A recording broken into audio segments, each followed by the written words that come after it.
PET scan, get the MRI to rule out other causes. But most importantly, there is a specific test for Lewy body dementia where we actually do a synucleic acid skin biopsy. So we take a punch from skin from the back of the neck and we stain it and we look at it under a microscope. And we can actually see these alpha-synucleic proteins deposited within the skin.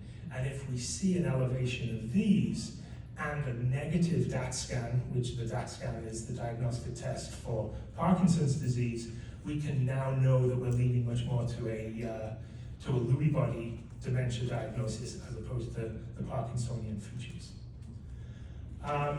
So again, cholinesterase, the momentines, they do help. We have to be careful though, because treating Parkinson's when you don't have Parkinson's causes trouble in itself. We try to unfreeze muscles, so putting you on medication that you don't need is actually problematic. And again, you've got to avoid the atypical antipsychotics in Lewy body disease. The agitation, the hallucinations we see commonly in Alzheimer's and use medications such as Rexulti or quetiapine, which is Seroquel, is actually contraindicated in Lewy body disease because it will actually make you worse. And then the non-pharmacologic components support sleep. People who don't sleep are more confused. Physical occupational therapy, if you're shuffling, if you're falling, we don't want to add to a problem.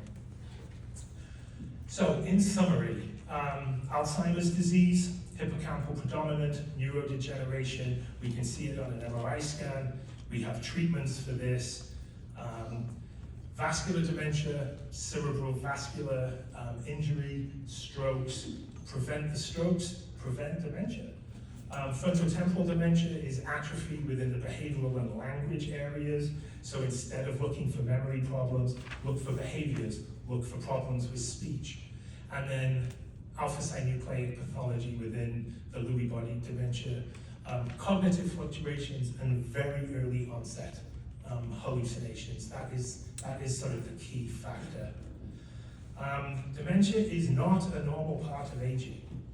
We don't have to get more forgetful as we get older. We get slower. It takes longer to recall a fact. It takes longer to, come up to the solution. But dementia is not normal. And then early diagnosis is the cornerstone of treatment. At the moment, we cannot undo the damage that dementia has done. We can't undo the loss of memory. And certainly with the findings that we're seeing now, that we've got this 15-year window of this preclinical time, this is where we need to be getting in with the medications. This is where we need to be preventing, worsening the disease in our 40s, 50s, before those symptoms come on in the 60s.